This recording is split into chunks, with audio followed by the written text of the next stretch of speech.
Assalamualaikum warahmatullahi wabarakatuh. Halo sobat, jumpa lagi dengan channel Agro Tunggal. Baik, pada kesempatan kali ini saya akan sharing eh, tips menanam pohon nangka. Jadi nangka ini memang tanaman yang cukup terkenal kalau di kampung Agung, karena batangnya juga menjadi bahan bangunan termasuk kayu kelas 1 ya, kayu kelas 1. Kemudian buahnya bisa untuk sayur, bisa untuk jadi buah hidangan yang manis, dan juga ini babalnya ini bisa untuk obat ya, untuk obat diare. Kalau di kampung makannya pakai babal, dan bisa juga untuk bikin rujakan. Ini tanaman yang menurut saya sangat bermanfaat, dan saya kira teman-teman semua perlu memiliki koleksi tanaman nangka ini. Nah, bagaimana tips saya untuk menanam pohon nangka ini? Jadi pohon nangka yang pertama ini kalau mau menanam, terutama di perkotaan kayak di rumah perumahan semacam ini perlu catatan. Jadi jangan sekali-sekali menanam pohon nangka ini dekat dengan rumah. Kenapa?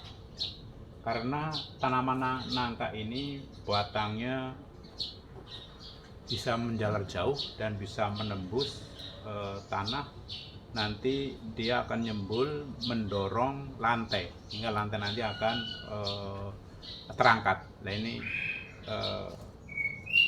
kekurangan dari pohon nangka ini. Ini contoh, ini pohon nangka ini bawah ini akarnya nyembul nih. Nah, karena ini kita buat paving block, ini nyembul. Nah, ini kalau dekat dengan rumah ini misalnya tahu-tahu nyembul, nanti nekan lantai ya, lantainya nanti bisa pecah. Jadi jaraknya syukur-syukur bisa 10 meter ya. Cuman jangan sampai jarak cuma 2-3 meter dari rumah, itu nanti akan merusak bangunan kita. Itu tip yang pertama. Nah, tip yang kedua, supaya kita tidak kecewa menanam ini, pertama harus cari jenisnya. Jadi banyak jenis-jenis nangka ini. Nah, saya suka adalah jenis nangka bubur. Ini jenis nangka bubur. Kenapa begitu? Karena dia untuk mengetahui masak belumnya itu mudah. Karena nanti kalau yang nangka salak misalnya itu kita harus ditepuk-tepuk semacam ini. Kalau bunyinya tidak paham juga susah mengetahui masak atau belumnya. Cuman kalau nangka ini selain ditepuk juga bunyinya khas, yaitu agak bunyi bluk bluk bluk. Kedua, ini bisa dipijit. Nah, dipijit kayak gini dia akan lembek, mudah untuk mengetahui masak tidaknya. Ini udah besar nih. Nah, ini nanti kalau matang gini ininya lembek, ini dipijit gini nih lembek. Nah, ini jadi buahnya. Nah, kalau yang nangka lain itu yang agak keras tuh nunggu ditepuk-tepuk gini. Nah, ini kalau orang nggak ahli ya nggak paham mana matang sama tidaknya. Nah, gitu. Nah, ini keunggulannya. Yang kedua, nangka bubur ini memang kalau yang kecil-kecil ini, yang tidak besar seperti itu, biasanya saya sayur. Itu sayur itu walaupun sudah cukup tua, itu tetap dia teksturnya lembek. Direbus sebentar aja sudah lembek, jadi tidak keras, sehingga saya suka kenapa menanam jenis nangka jenis bubur ini. Ini keunggulan daripada nangka bubur.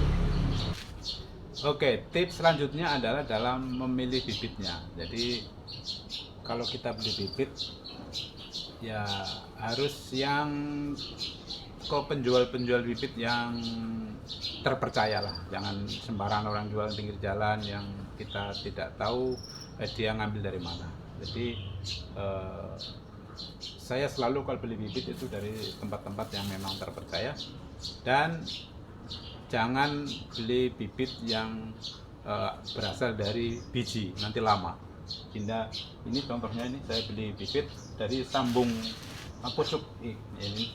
Dari sambung ini bekas sambungannya kelihatan. Nah, bekas sambungan ini. Jadi ini batang tuanya, ini batang mudanya. Ini baru berapa tahun aja sudah berbuah. Ini udah berbuah tahap yang kedua ya. Yang pertama sudah selesai panen. Nah ini juga buah ini sudah beberapa kali panen, sudah berapa petik, sudah untuk kepentingan di sayur dan untuk berbagi dengan teman-teman yang lain. Buahnya sangat lebat sekali, jadi ini selain untuk ini juga bisa untuk hiasan, untuk pandangan di rumah. Ini buahnya paling grande sampai ke bawah-bawah, sampai ke losor ke tanah. Ini keunggulan dari nangka, jenis nangka ini, nangka bubur. Jadi memang kalau yang besar langsung bisa besar, ini yang pertama. Nah, ada juga yang tumbuh kecil karena satu tangkai itu kan banyak sekali, ini udah dipanen. Jadi kalau yang kecil-kecil nanti kita sayur saja, sayur. Buah pertama itu juga kita matang, buahnya cukup manis ya. Ini yang bagian atas. Nah, ini tangkai atas, kemudian tangkai bawah juga lebih lebat lagi. Ini ada yang posisi di tengah. Nah, di tengah itu buahnya sudah sebagian sudah diambil untuk disayur. Yang kecil-kecil diambil untuk disayur. Kalau yang gede dibiarkan untuk buah. Ini tangkai yang di tengah. Kemudian ada juga yang tangkai yang paling bawah, yang sampai ngelawer ke tanah. Sangat menarik. Silakan teman-teman coba menanam jenis nangka ini. Diambil 2 buah ini untuk disayur. Walaupun ini kelihatannya sudah cukup tua, tapi dagingnya sangat lembut, sehingga direbus bentar aja sudah lembek. Ini bisa dibuat sekalian, nanti barangkali ada yang minat untuk berbagi dengan yang lain. Ini sobat, nangkanya yang sudah matang. Ini yang nangka yang paling besar sudah matang, kemudian diambil. Buahnya cukup bagus sehingga layak untuk dikonsumsi, cukup manis rasanya.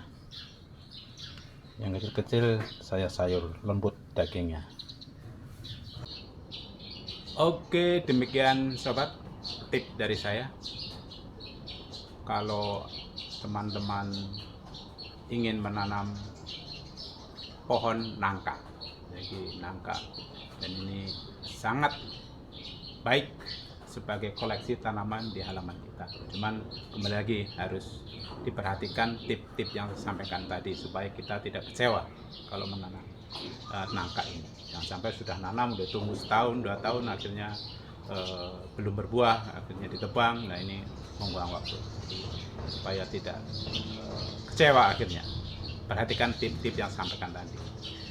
Itu barangkali, dan mudah-mudahan bermanfaat bagi teman-teman, Bapak Ibu sekalian, dan terima kasih telah menyaksikan video ini, dan mudah-mudahan bermanfaat. Sekian, terima kasih. Wassalamualaikum warahmatullahi wabarakatuh, dan sampai jumpa di channel Agrotunggal berikutnya.